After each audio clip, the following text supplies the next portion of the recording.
வணக்கம்.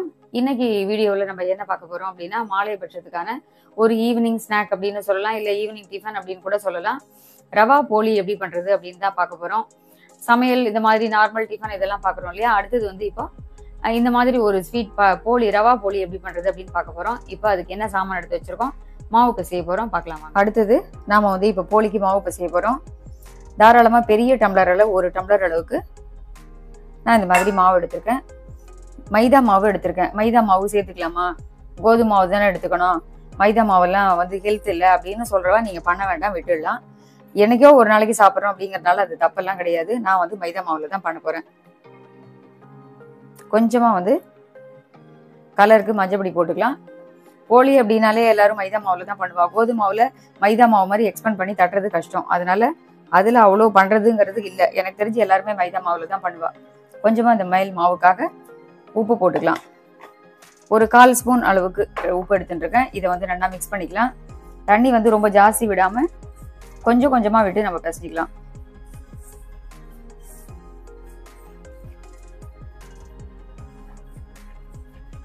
உப்பு மஞ்சப்பொடி மாவோட சேர்ந்துக்கிற மாதிரி பார்த்துக்கலாம்.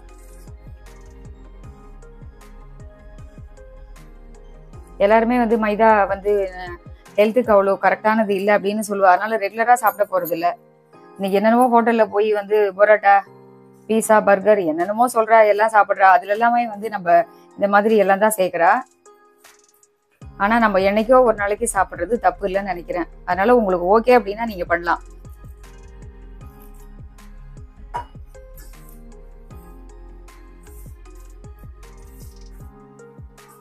கொஞ்சம் கொஞ்சமா தண்ணி தெளிச்சு பிசைஞ்சிக்கலாம். ரொம்ப கெட்டியாவும் இருக்கக்கூடாது, ரொம்ப வந்து ஓடுற மாதிரி இல்லாத அளவுக்கு நம்ம பிசைஞ்சிக்கணும்.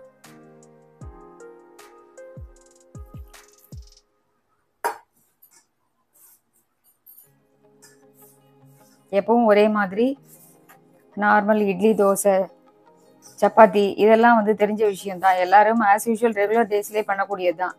என்னைக்கோ ஒரு நாளைக்கு இந்த மாதிரி நம்ம சாப்பிடும்போது கொஞ்சம் டிஃப்ரெண்ட்டாகவும் இருக்கும். நைட்டில் வந்து இதை ஒரு ஆளுக்கு ஒரு 4 இல்லை 3 அந்த மாதிரி சாப்பிட்டுட்டு ஒரு கப் பாலோ இல்லை என்ன வேணுமோ உங்களுக்கு டீ, காஃபி என்ன குடிப்பாலோ அந்த மாதிரி ஏதாவது ஒரு குடிக்கிறதுக்கு ஏதாவது ஒன்று குடிச்சா கூட, ஒரு டம்ளர் பால் குடிச்சா கூட போதும், ஃபுல்லாகிடும் இது.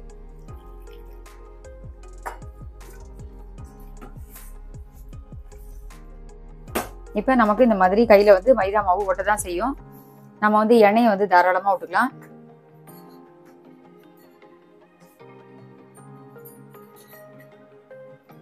போலிக்கெல்லாம் வந்து எண்ணெயோ நெய்யோ நிறைய இருந்தால் தான் நல்லா இருக்கும். இல்லைன்னா மாவு வந்து நல்லா அந்த எண்ணெயில குறைஞ்சது 1 மணி நேரம் அளவுக்கு இது நல்லா ஊறணும். அப்போதான் வந்து ரொம்ப போலி வந்து சாஃப்டா நல்லா வரும். நமக்கு வந்து இல்லை ரொம்ப கம்மியா எடுத்துக்கலாம் அப்படின்னா அதுக்கு தகுந்த மாதிரி தான் இருக்கும். ஆமா, கொஞ்சம் நல்லா எக்ஸ்பெண்ட் பண்ணி தட்டுறதுக்கும் வேணும். அதே சமயத்துல பண்ணிட்டு மாவை பிசைஞ்சிட்டு உடனே பண்ண முடியுமா அப்படின்னு கேட்டாலும் பண்ண முடியாது. குறைஞ்சது 1 மணி நேரம் ஊறணும். அதிகபட்சம் உங்களுக்கு 1.5 மணி நேரம் 2 மணி நேரம் அளவுக்கு இருக்கிற போது நல்லா இருக்கும். இதுல விடுற எண்ணெயவே விட்டு கூட நம்ம வந்து தட்டிக்கலாம். பேப்பர் இருந்தா பேப்பர் தட்டிக்கலாம், இல்லை வாழை இலை இருந்தா அதுல கூட தட்டிக்கலாம். இப்ப நமக்கு இந்த மாதிரி எல்லாத்தையும் கையில இருக்கிறதெல்லாம் உங்களுக்கு ஓரளவுக்கு ஒட்டாம எல்லாமே வந்துடும்.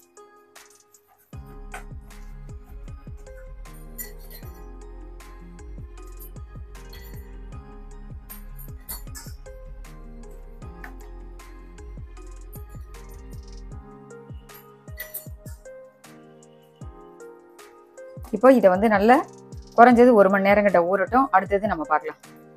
இப்போ அடுத்தது வந்து மாவு வந்து நல்லா 1 மணி நேரம் கிட்ட நல்லா பிசைஞ்சு வச்சு ஊறிடுத்து நமக்கு இந்த அளவுக்கு இருக்கு. இப்போ அடுத்தது நம்ம வந்து போலி தான் மாவு பூர்ணம் வந்து கலரிக்க போறோம்.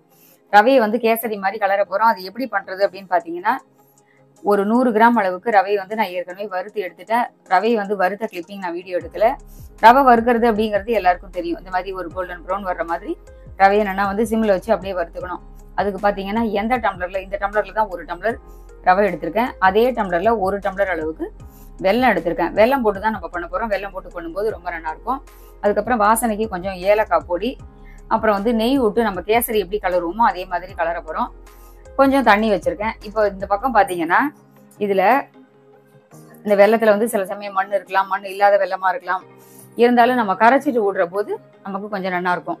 அதனால நானுமே இந்த வெல்லம் வந்து இப்பதான் எடுக்கிறேன் அப்படிங்கறதுனால கொஞ்சம் 2 விதமான வெல்லமா இருக்கு எடுத்துட்டு இருக்கேன். இந்த மாதிரியான டார்க் வெல்லம், லைட் வெல்லம் அப்படின்னா எந்த வெல்லமா இருந்தாலும் பரவாயில்ல, கொஞ்சம் டார்க்காகவும் இருக்கிறதும் இருக்கு, கொஞ்சம் லைட்டாகவும் இருக்கு. அதனால நான் இந்த வெல்லத்தை வடிகட்டிக்கிறேன். இது வந்து ஒரு பாத்திரத்துல போட்டுக்கலாம். இப்போ இந்த வெல்லத்துக்கு வந்து நம்ம கொஞ்சம் தண்ணி விட்டுக்கலாம்.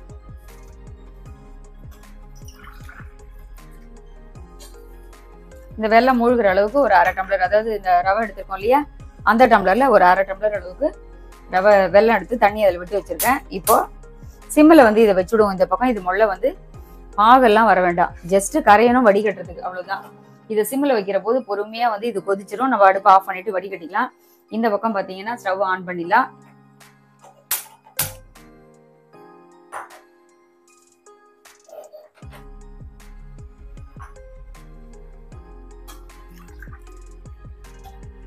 பாண்டியில வந்து நம்ம தண்ணி வச்சுக்கலாம். உப்புமா பண்ணும்போது 1க்கு 2 வைப்போம் இல்லையா, இதுக்கு ஒரு 2.5 3 அந்த மாதிரி வச்சுக்கலாம். அப்புறம் இந்த வெள்ளை தண்ணியை சேர்க்கிற போது நமக்கு அது கரெக்டா ஆயிடும். அது ஒரு 1/2 டம்ளர் கிட்ட இருக்கு. வெள்ளமே கொஞ்சம் கரைஞ்சிரும். நான் வந்து ஒரு 2.25 டம்ளர் வச்சிருக்கேன். இந்த பக்கம் இந்த வெள்ளை தண்ணியும் விடும்போது 3 கணக்காயிடும். நம்ம நார்மலா வந்து கேசரி பண்ணும்போதே பாத்தீங்கன்னா உப்புமா பண்றதை விடவும் கேசரி வந்து தளர்த்தியா இருக்கும். உப்புமாவுக்கு 1க்கு 2 அப்படின்னா கேசரிக்கு வந்து 1க்கு 3 வைப்போம். சில பேர் 1க்கு 4 கூட வைப்பா. ரொம்ப இலகலா இருந்தா அப்படி போட்டோன்னே டக்குன்னு உழற மாதிரி இருக்கும். ஏன்னா நாழி ஆக ஆக இறுகி போயிடும் அப்படிங்கறதுனால. இப்ப நம்ம வந்து போலி மாதிரி தட்ட தான் போறோம். ரொம்ப கெட்டியா இருந்தாலும் தட்டுறதுக்கு கொஞ்சம் கஷ்டமா இருக்கும், ரொம்ப லூஸ் ஆயிட்டாலும் தட்ட முடியாது. அதனால நம்ம கரெக்டான பக்குவத்துக்கு இப்ப இந்த மாதிரி வச்சுக்கலாம். ஒருவேளை இந்த தண்ணி கொதிக்கட்டும், நான் அதுக்குள்ள சொல்லிடுறேன். ஒருவேளை இப்ப நான் 1க்கு பிகினஸா இருக்கீங்க அப்படின்னா நிறைய பேருக்கு தெரிஞ்சிருக்கும்.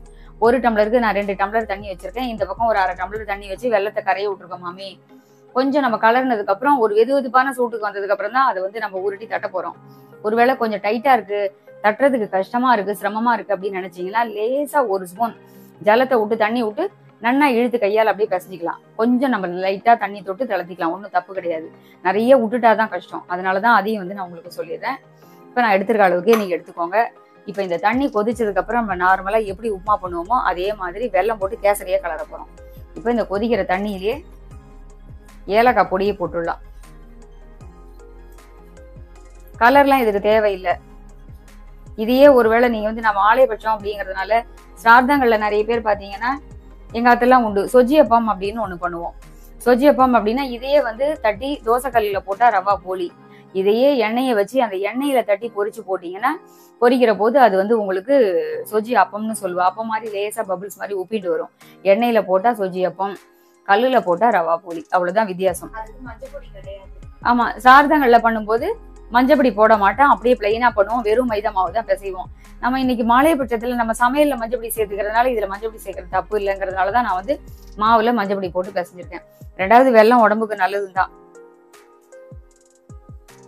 இப்போ இந்த தண்ணியிலேயே நம்ம வந்து நெய்யும் விட்டுடுவோம். இல்லைன்னா தாராளமா நம்ம ஒரு கேசரி கலர்றதுக்கு எப்படி நெய் விடுவோமோ அந்த மாதிரி விட்டுக்கலாம்.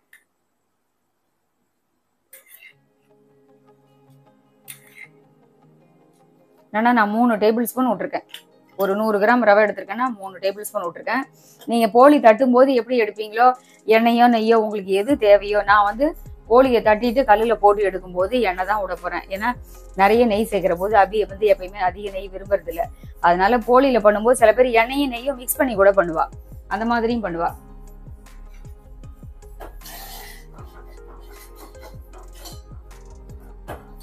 ஃபுல்லா வந்து இது கரைஞ்சி எடுத்து நம்ம வந்து ஸ்டவ் ஆஃப் பண்ணிக்கலாம். அப்புறமா தான் வடிகட்டிக்க போறோம். இந்த தண்ணி ஒரு நிமிஷம் கொதிக்கட்டும். வெள்ளை தண்ணியை சேர்த்துட்டு நம்ம முதல்ல ரவைய கலர் இல்லாமா அப்படின்னா சர்க்கரையை போட்டு நம்ம கேசரி கலர மாட்டோம். அந்த மாதிரி வெள்ளத்தை போட்டுட்டு அதுக்கப்புறம் இந்த ரவையும் சேர்த்து கலரணும்னா ஸ்வீட் சேர்ந்தா சீக்கிரம் வேகாது, வேகவே வேகாது, நறுக்கு நறுக்குன்னு இருக்கும். அதனால இது கொதிச்சதுக்கு அப்புறம் இதை போட்டு ஒரு 2 நிமிஷம் நம்ம கலரிட்டு அதுக்கப்புறம் மேலாக இதை அப்படியே வச்சு வடிகட்டி விட்டுட்டு கலரிட்டோம்னா ஆறிடும். ரவையை வந்து இதுல சேர்த்துடலாம். அடுப்பு சிம்மிலேயே இருக்கட்டும். சிம்மில் வச்சு பொறுமையா நம்ம கலரிக்கலாம். இப்படி இப்படி பண்ணி விட்டோம்னா நமக்கு அது மணி மணியா இல்லாம நல்லா ஆயிடும்.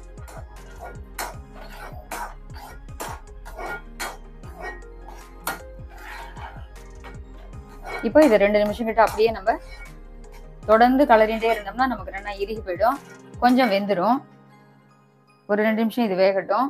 உப்புமா நமக்கு எந்த அளவுக்கு வேகணுமோ அந்த மாதிரி தான். லைட்டா தொட்டு பார்த்தோம்னா நமக்கு வேகணுமா என்ன அப்படிங்கிறது தெரியும். ஒரு நிமிஷம் இருக்கட்டும்.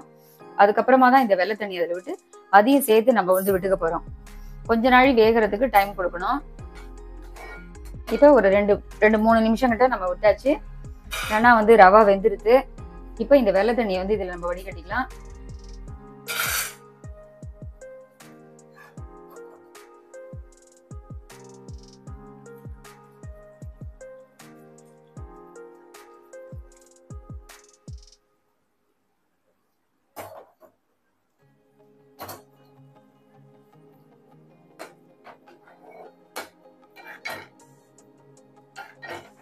அடுப்பை சிம்மில் வச்சுட்டு நம்ம கலரிக்கலாம். வெள்ளை தண்ணியை விடும்போது எப்பயுமே சர்க்கரை போடும்போது பார்த்தீங்கன்னா மணிமணியாக ஆகும் இல்லையா, அந்த மாதிரி லைட்டாக இதில் வரும்.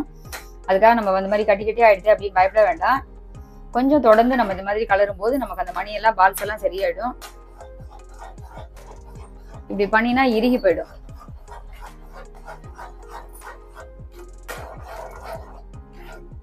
நம்ம மாவு பிசையும் போதே பிசைஞ்சு வச்சுட்டு உடனே இந்த மாதிரி ரவையை கலரி வச்சுட்டா கூட நல்லா ஆறி போயிடும். அதுக்கப்புறம் நல்லா இறுகிடும். நமக்கு எடுத்து உருட்டி பண்றதுக்கு ரொம்ப சௌரியமா இருக்கும். இப்ப நம்ம ஸ்டவ் ஆஃப் பண்ணிட்டு கீழே இறக்கி வச்சுட்டு நல்லா இது ஆறுனதுக்கு அப்புறம் தான் நம்ம பண்ண போறோம். இப்ப நமக்கு இந்த பக்கம் அடுப்புல வந்து கல் வச்சுட்டேன். கொஞ்சமா வந்து நம்ம எண்ணெயோ நெய்யோ உங்களுக்கு என்ன தேவையோ நீங்க தடவிக்கலாம். அதுக்கப்புறம் கல் வந்து மிதமான சூட்ல இருக்கட்டும். இந்த மாதிரி நன்னா வந்து நம்ம கலரியாச்சு. எந்த அளவுக்கு தளர்த்தியா இருக்கு பாத்தீங்களா. இப்ப நமக்கு தடவுறதுக்கு நல்லா ஸ்ப்ரெட் பண்ணி தட்டுறதுக்கு ரொம்ப சௌரியமா இருக்கும். இப்ப இது வந்து சின்ன சின்ன உருண்டைகளா நம்ம உருட்டி வச்சுக்கலாம்.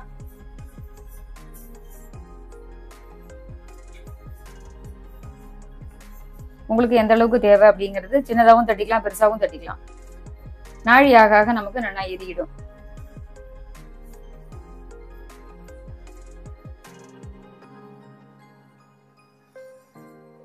இப்போ கவர்லயும் அதே மாதிரி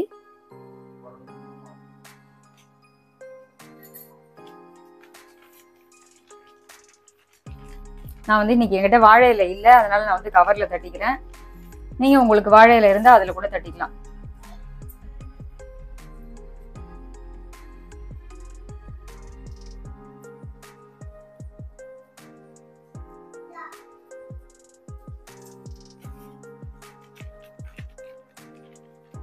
சில பேர் வந்து மேல் மாவை தொட்டு சப்பாத்தி குழவியால இட்டு கூட அதுக்கப்புறம் பண்ணலாம் அப்படின்பா. ஆனா சப்பாத்தியில குழவியில் இடும்போது பாத்தீங்கன்னா இந்த அளவுக்கு தளர்த்தியா இருந்தா இட வராது.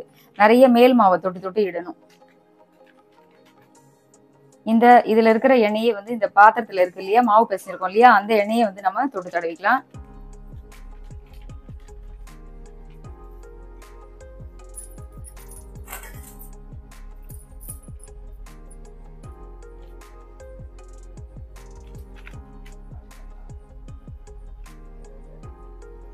இப்படி பொறுமையா நம்ம வந்து தட்டிக்கலாம். பூர்ணம் வந்து முடிஞ்ச வரைக்கும் வெளியில வராத அளவுக்கு தட்டிக்கலாம். தோசைக்கல்ல போடும்போது ஒன்றும் பெருசா பிரச்சனை இல்லை. பட் இருந்தாலும் நம்ம இதையே வந்து அப்பம் மாதிரி எண்ணெயில பொரிச்சு எடுக்கிறோம் அப்படின்னா பூர்ணங்கள்லாம் இது உள்ள இருக்கிற இந்த கேசரி வெளியில வந்தது அப்படின்னா உங்களுக்கு அது வந்து எண்ணெயில ஒரு மாதிரி கசண்டல் மாதிரி கருப்பு கருப்பா தீஞ்சு போய் வெளியில வர ஆரம்பிச்சிடும். உங்களால எந்த அளவுக்கு முடியறதோ அந்த அளவுக்கு வந்து மெலிசா தட்டிக்கலாம். அதுக்குள்ள நமக்கு கல்லு காஞ்சிடுது அப்படின்னா போடுறதுக்கும் சரியா இருக்கும். ரொம்ப டேஸ்டா ரொம்ப நல்லா இருக்கும். இது கூட உங்களுக்கு ஃபுல்லாவே ஈவினிங்ல ஒரு 7 மணி வாக்குல நீங்க இது சாப்பிட்டா கூட ஆளுக்கு ஒரு 3 இல்ல 4 போலி இது மாதிரி சாப்பிடுற போது உங்களுக்கு அதுவே ஃபுல் ஆயிடும். அதுக்கப்புறம் பெருசா எதுவும் ஃபுட்டு தேவைப்படாது. இதுவே சாப்பிட்டுட்டு கூட நம்ம வந்து பாலோ காஃபியோ ஏதாவது ஒண்ணு குடிக்கிற போது ரொம்ப கரெக்டா இருக்கும். அப்படி இல்லைன்னா சாயந்தரம் ஒரு 4 மணி வாக்குல இல்ல 5 மணிக்கு சாப்பிட்டுட்டு அதுக்கப்புறம் ராத்திரி நீங்க ஒரு சத்து மாவு கஞ்சோ இல்ல ஏதாவது ஒண்ணு கூட எடுத்துக்கலாம்.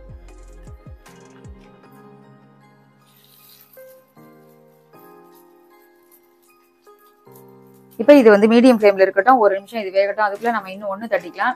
ரொம்ப ஃபுல்லா நிறைய தட்டி தட்டி வச்சுட்டு போடணும் அப்படின்றதுல ஒருத்தர் தட்டி கொடுத்தா ஒருத்தர் போடுறதுக்கு ஈஸியா இருக்கும். அப்படி இல்லைன்னா ஒன்னா நம்மளே வந்து பண்ணிக்கலாம். இப்ப இது அப்படியே போய் அடியில ஆல்ரெடி எண்ணெய் இருக்கு அப்படிங்கறதுனால நான் வந்து விடல. உங்களுக்கு தேவை அப்படின்னா நீங்க எண்ணெயோ நெய்யோ கொஞ்சம் விட்டுக்கலாம். நான் திருப்பி போட்டுதான் விட போறேன்.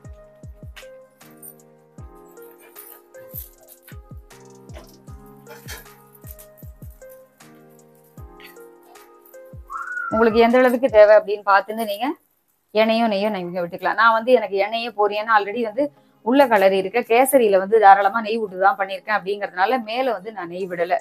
நீங்க எண்ணெயும் நெய்யும் மிக்ஸ் பண்ணி கூட விட்டுக்கலாம்.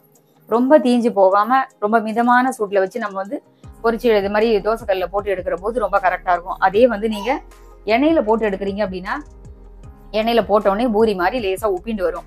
இப்படி மேலே வந்து கொஞ்சம் கொஞ்சமா எண்ணெய் எடுத்து விட்டோம்னா ரொம்ப கரெக்டான பக்குவத்துக்கு அது வந்துடும். இப்போ இதை அப்படியே எடுத்துக்கலாம். பார்க்கும்போதே உங்களுக்கு தெரியும் ரொம்ப கலரா நல்லா இருக்கு. அடுப்பை வந்து சிம்ல வச்சுட்டு அடுத்தது இதே மாதிரி இன்னொன்று தட்டிக்கலாம். அதுக்கப்புறம் இன்னைக்கு வீடியோவில் நம்ம என்ன தகவல் தெரிஞ்சுக்க போறோம் அப்படின்னு பாத்தீங்கன்னா, ஏற்கனவே வந்து ஒரு வாழைக்காய் பண்ணக்கூடாது, ஒரு வாழைக்காய் வாங்குறது தப்பு அப்படின்னு சொன்னேன் இல்லையா, ஒண்ணுல சமைக்கப்படாது, அது நல்லது இல்லை அப்படின்னு சொல்றேன் இல்லையா.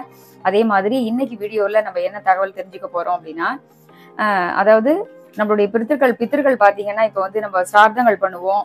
அதுக்கப்புறம் வந்து நம்ம இந்த மாதிரி மாலையபட்சங்கள் 15 நாளுமே வந்து மேல இருக்க எல்லா பித்திருக்களுமே அவாவா ஆத்துக்கு வந்து அவளுடைய பசங்க பிள்ளைகள் இந்த மாதிரி ஆத்துக்கு வந்துருவா அப்படின்னு சொல்லுவா. நிறைய பேர் வந்து இதெல்லாம் அப்படிலாம் எல்லாம் மூட நம்பிக்கை, நாங்க நம்பல அப்படின்னு நினைப்பா. நம்பல அப்படிங்கிறவளுக்கு அதை பத்தி பிரச்சனையே இல்லை. ஆனா அந்த மாதிரி அவள்லாம் வந்து இப்ப நம்ம அதுல மாலையபட்சம் வருது அப்படின்னாலே, பொதுவா மாலையபட்சம் வருது அப்படின்னா தர்ப்பணம் பண்ணக்கூடியவா மாலையபட்சங்கள் பண்ணக்கூடியவா இருக்கிற போது பாத்தீங்கன்னா அவ அதுல சொல்வா.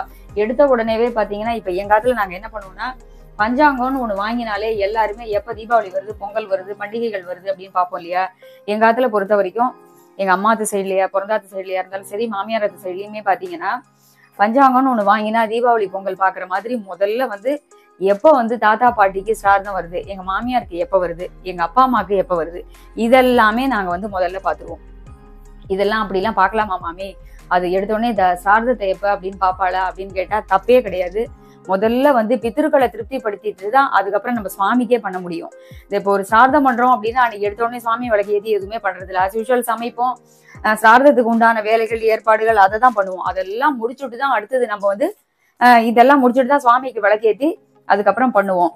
அப்போ நம்ம ஆத்துல வந்து இப்ப எங்க அப்பாவுக்கு இத்தனாம் தேதி மாலையும் வருது, எங்க அம்மாவுக்கு வருது, இல்ல எங்க தாத்தா பாட்டிக்கு வருது, எங்க ஆத்துல வருது அப்படின்னு நம்ம பஞ்சாங்கத்தை பார்த்து சொல்லும் போதோ பேசும்போதோ இதை பத்தி நம்ம பேசும்போது நம்மளுடைய முன்னோர்களுக்கு தெரியுமா. அது எப்படின்னு பாத்தீங்கன்னா, அதாவது அவள்லாம் வந்து இப்ப நாளைக்கு நம்ம ஆத்துல சார்த்தம் இல்ல நம்ம ஆத்துல இப்ப மாலையபட்சத்துக்காக அப்படிங்கிற போது நம்ம ஆத்துல நமக்கு நம்மளுடைய முன்னோர்கள் தாத்தா பாட்டியோ அம்மாவோ அப்பாவோ யார் தவறி போனாலோ அவள்லாம் வந்து இப்ப நமக்கு நாளைக்கு மாலையம் நாளன்னைக்கு சிரார்த்தங்கள் இந்த மாதிரி விஷயங்கள் நம்ம ஆத்துல வருதுங்கிற போதே அவள்லாம் ஒரு நாள் 2 நாள் முன்னாடியே நம்ம ஆத்துக்கு வந்துருவாளாம். இதெல்லாம் உண்மையா அப்படின்னு கேட்டா நிறைய பேர் இதை பத்தி சொல்ற போது கேட்கறவத்துக்கே ரொம்ப ஆச்சரியமா இருக்கு. பாருங்க அழகா பபிள்ஸ் மாதிரி ஊப்பிட்டு வருது. இதெல்லாம் எப்படி வருவா, முன்கூட்டியே வந்தா அவ எங்க வந்து தங்குவா, எப்படி இருப்பா அப்படிங்கிற விஷயத்தையும் நான் நிறைய படிச்சு தெரிஞ்சுட்டு இருக்கேன். எப்படின்னு பாத்தீங்கன்னா, அவ வந்து நம்ம ஆத்துல வந்து மெயினா வந்து சந்தனக்கல் சந்தன கட்டை இதெல்லாம் வந்து ஆத்துல எல்லார் ஆத்துலயும் இருக்கும். அதுக்கப்புறம் பாத்தீங்கன்னா இதெல்லாம் எங்க ஆத்துல இல்லையே அப்படின்னு ஒரு சில பேர் நினைக்கலாம். எல்லார் ஆத்துலயுமே பஞ்சபாத்திர உதிர்னி எல்லார் ஆத்துலயும் இருக்கும். பஞ்சபாத்திர உதிர்னில வந்து உட்காருவாளாம் அவ இருக்கக்கூடிய இடம். அதுக்கப்புறம் அதே மாதிரி கல் உரல், அம்மி, ஏந்திரம்லாம் சொல்லுவோம் இல்லையா, உரல், இதுல எல்லாம் தான் வந்து அவ உட்காருவாளாம். இதுல எல்லாம் வந்து அவ உட்காரக்கூடிய இடமா.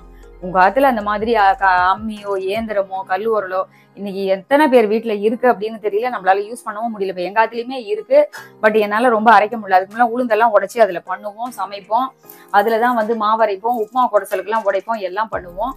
பட் நம்ம யூஸே பண்ணல அப்படின்னா கூட அட்லீஸ்ட் பெருசா ஆத்துக்குள்ள வச்சுக்க முடியல, நம்ம வீட்டுக்குள்ள எங்கேயாவது வெளியில வச்சிருக்கோம்னா கூட நீங்க கல்லு உரல், அம்மி, ஏந்திரம் ஏதாவது 2-3 வச்சிருக்கீங்கன்னா அட்லீஸ்ட் அதுல ஒன்னையாவது ஆத்துக்குள்ள எடுத்து எங்கேயாவது ஒரு பக்கமா ஓரமா வச்சுக்கோங்க. யூஸ் பண்ணணும் அப்படிங்கிறது கிடையாது, ஆனா அது நம்ம ஆத்துல இருக்கணும். இது எதுவுமே பெருசா எங்க ஆத்துல எல்லாம் இல்ல மாமி, கிராமங்கள்ல இருந்தோம், இப்ப அதெல்லாம் நாங்க டிஸ்கஸ் பண்ணியாச்சு அப்படின்னு சொல்றவா நீங்க என்ன பண்ணலாம்.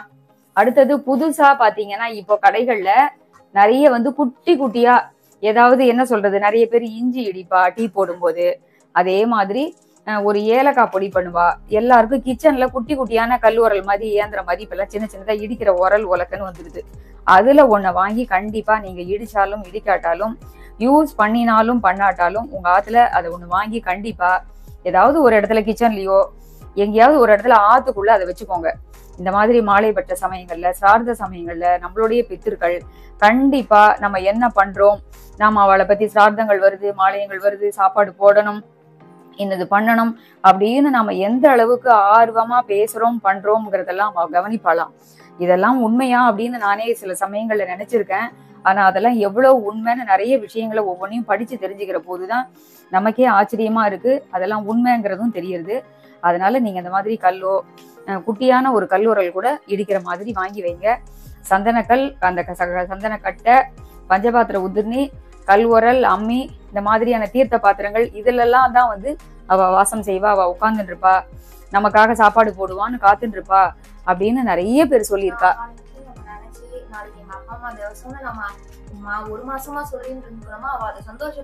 ரொம்ப சந்தோஷப்படுவாளா? நான் இதை நிறைய கேட்டிருக்கேன். நாங்க பொதுவாவே பாத்தீங்கன்னா எங்க ஆத்துல வந்து மாமி இதெல்லாம் தேவையா அப்படின்னு ஒரு சில பேர் சொல்லலாம், ஒரு சில பேர் ஓவர் டாக் அப்படின்னு சொல்லலாம். நீங்க ஓவர் டாக் அப்படின்னு நினைக்கிறவா நீங்க நினைச்சுக்கோங்க. எல்லாருக்குமே எல்லா விஷயமும் தெரியணும்னு அவசியம் இல்லை. எனக்கும் உண்மையிலே இது தெரியாது. நானும் எனக்கு ஒருத்தர் சொல்லிதான் நான் தெரிஞ்சுட்ட போது உண்மையிலே எனக்கு ரொம்ப சந்தோஷமா இருக்குது. நாங்க எல்லாருமே எங்க ஆத்துல என்ன பண்ணுவோம்னா, எங்க மாமியாரோட சார்தம் வருதுன்னா பஞ்சாங்கம் வாங்கின உடனே முதல்ல அதை தான் பார்ப்போம். பார்த்துட்டு அதுல கீழே லைட்டா ஒரு அண்டர்லைன் பண்ணிடுவோம். எங்க அப்பா அம்மாவோட சார்தத்தையும் அது மாதிரிதான் எங்க ஆத்துல அந்த மாதிரி பண்ணிடுவோம், மறக்காம இருக்கிறதுக்கு. அந்த முக்கியமான நாள் அப்படிங்கறதுனால தீபாவளி பொங்கலுக்கு மட்டும் தான் கோடு போடணும்ன்றது இல்ல, ஆட்டோமேட்டிக்கா அது எல்லாருக்குமே காலண்டர்ல கூட வந்துடும். ஆனா நம்மளுடைய சார்தங்கள் காலண்டர்ல வராது, பஞ்சாங்கத்துல நாம தான் பார்த்து தெரிஞ்சுக்கணும்.